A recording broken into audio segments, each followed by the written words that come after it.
আমি ব্যর্থহীন কণ্ঠে বলতে চাই যে জামাত ইসলাম একটি ধর্মান্ধ, একটি উগ্রপন্থী দল। তারা ধর্মকে নিয়ে ব্যবসা করতে চায়। আর পরিষ্কার স্পষ্ট কথা আমি কয়েকদিন আগে বলেছিলাম যে যারা এই ধর্ম ব্যবসায়ী তারা ধার্মিক নয়, আর ধার্মিক তারাই যারা ধর্মভীরু এবং যারা আল্লাহকে ভয় করে। বন্ধুরা আমার, আমি আজকের মাননীয় সভাপতি এবং মাননীয় প্রধান অতিথির দৃষ্টি আকর্ষণ করে বলতে চাই,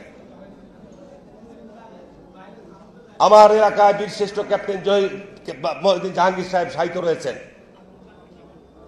1971 সালে 14 ডিসেম্বর উনি রাজাকারদের দ্বারা নিহত হয়েছেন, পাকিস্তানি সেনাবাহিনীর দ্বারা নিহত হন নাই।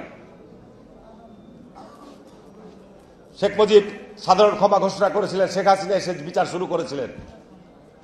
আজকে তারা যেভাবে আস্ফলন করে বেড়াচ্ছে, আমি মনে করি যে যুদ্ধ অপরাধীদের বিচার কন্টিনিউ করা দরকার রয়েছে।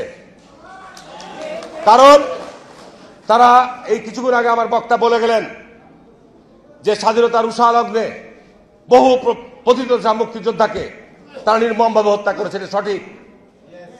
সুতরাং এদেরকে যদি আপনার এই ক্ষমা করে দেওয়া হয়, তাহলে তারা এইভাবে জাতির মধ্যে বিভ্রান্তি, অনৈক্য তৈরি করে, ধর্ম নিয়ে ব্যবসা করে তারা জাতির মধ্যে যে ষড়যন্ত্র চক্রান্তর বীজ বুনতে চায় সেটিকে তারা এগিয়ে নেওয়ার চেষ্টা করবে।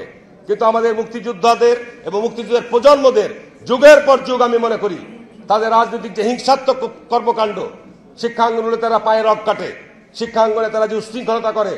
শহীদ রাষ্ট্রপতি জিয়া রহমান একজন বীর মুক্তিযোদ্ধা শুধু নয়, উনি বাংলাদেশের রণাঙ্গনে শুধু একজন যোদ্ধাই নয়, উনি বাংলাদেশকে গড়ে তোলার জন্য যে সংবিধান প্রণয়ন করেছিলেন, সকল রাজনৈতিক মত এবং পথকে উনি সমবেত করার সুযোগ দিয়েছিলেন।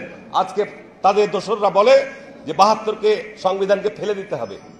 যারা সৃষ্টিকে, যারা জন্মকে অস্বীকার করে, আমি মনে করি তারা বেজন্মা, তাদের জন্মের কোনো ঠিকানা নাই। সুতরাং এই বিষয়গুলো সম্পর্কে আমাদের সজাগ এবং সতর্ক থাকতে হবে। আমাদের নতুন প্রজন্মের ছেলেদের মধ্যে তাদের এই ধরনের কর্মকাণ্ডের ব্যাপারে আমাদের আরো বেশি, এই মুক্তিযোদ্ধা এবং মুক্তিযোদ্ধার প্রজন্মদেরকে আরো বেশি সজাগ এবং সতর্ক থাকতে হবে।